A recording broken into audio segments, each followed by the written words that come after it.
আসসালামু আলাইকুম ওয়া রাহমাতুল্লাহি ওয়া বারাকাতুহু। সম্মানিত দর্শক শ্রোতা মণ্ডলী, তাহেরি কি পেল? শায়েখ আহমদুল্লাহ সমালোচনা করে তাকে গালি দিয়ে কি পেল? মানুষের কাছে সে নিজে কালারিং হলো। আপনারা জানেন শায়েখ আহমদুল্লাহ তেনার যে বাংলাদেশে যে একটা জনপ্রিয়তা রয়েছে, তিনি মানুষের জন্য কাজ করেন, আল্লাহ দ্বীনের জন্য কাজ করেন, তার একটা জনপ্রিয়তা রয়েছে বাংলাদেশে। তাহেরি যে সমালোচনা করলো, গালিগালাজ করলো, এমনকি সাংবাদিকেরা পর্যন্ত তার ভণ্ডামিগুলো তুলে ধরেছে। কি হইল? একজন ওলামায়ে হককে গালি দিয়ে সে নিজে মানুষের কাছে কালারিং হয়ে গেল। সে নাচানাচি, গান গাওয়া, বাদ্যযন্ত্র ব্যবহার করা, সব কিছুই তার যে নষ্টামি, ভণ্ডামি, সব কিছুই উঠে আসলো। কি প্রয়োজন ছিল গালি দেওয়ার? ও তাকে গালি দিয়ে সে নিজে ভাইরাল হবে এবং তার যে মুরিদেরা আছে তারা তাকে বাহবা জানাবে। এই তো, এগুলো বন্ধ করুন। নিজেকে আলেম দাবি করেন, তো আলেম দাবি করেন, আলেমের মর্যাদাটা অন্তত রক্ষা করবেন।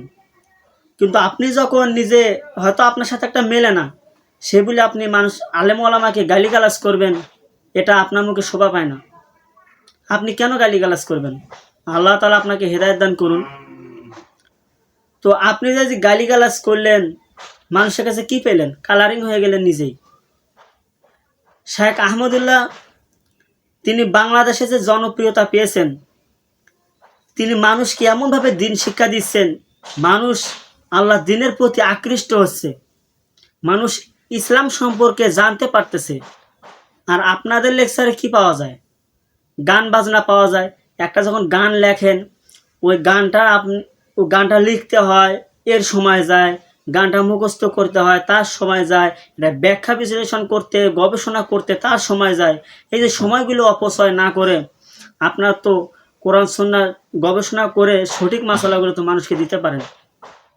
সেগুলো না করে আপনারা নিজের স্বার্থ রক্ষার জন্য আপনারা ওলামায়ে কেরামদেরকে গালিগালাজ করেন।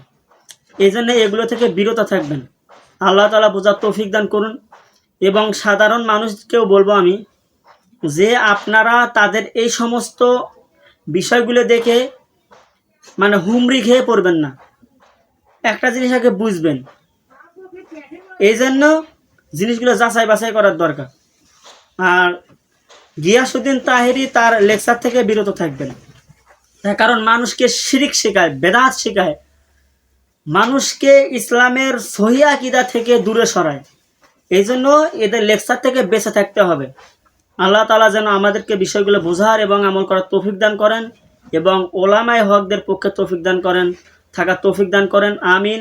ওয়া আখিরি দাওয়ানা আনিল হামদুলিল্লাহি রাব্বিল আলামিন। আসসালামু আলাইকুম ওয়া রাহমাতুল্লাহি ওয়া বারাকাতুহু।